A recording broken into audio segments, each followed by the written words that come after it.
Good evening friends. ఈరోజు సాయంత్రం tip వచ్చేసి విజయనగర సామ్రాజ్యం పాలించినటువంటి వంశాల వరుస క్రమం, అదేవిధంగా ఢిల్లీ సుల్తాన్లను పాలించిన వంశాల వరుస క్రమం. ఎందుకంటే కంపల్సరీ వరుస క్రమం వాటిని ఆర్డర్ ఎవరి తర్వాత ఎవరు వచ్చారు అనేది క్వశ్చన్ పడుతుంది కాబట్టి దాన్ని షార్ట్గా గుర్తుపెట్టుకోవడం కోసం.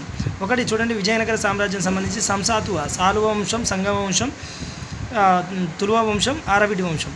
అర్థమైంది కదండి. సంసాతువ ఇది కనిపిస్తుందండి వీడియోలో. సమ్ అంటే సంగమ వంశం, సా అంటే సాలువ వంశం, తు అంటే తులువ వంశం, ఆ అంటే ఆరవిడి వంశం. మొట్టమొదటిగా విజయనగర సామ్రాజ్యాన్ని స్థాపించిన వంశం వచ్చేసి సాలువ వంశం, సంగమ వంశం.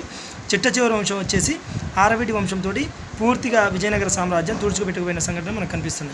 అదేవిధంగా ఇక్కడ కింది వచ్చేసి బాకీతుసులు అనే కోడ్ కూడా కనిపిస్తుంది కదా. బానిస వంశంతో ప్రారంభమైన ఢిల్లీ సుల్తాన్లు లోడీ వంశంతో ఎండ్ కావడం మనకి ఈ వీడియోలో కనిపిస్తుంది. ఫస్ట్ బానిస వంశంగా, తర్వాత ఖిల్జీ వంశంగా, తర్వాత తుగ్లక్ వంశంగా, తర్వాత సయ్యద్ వంశంగా, తర్వాత లోడీ వంశంగా.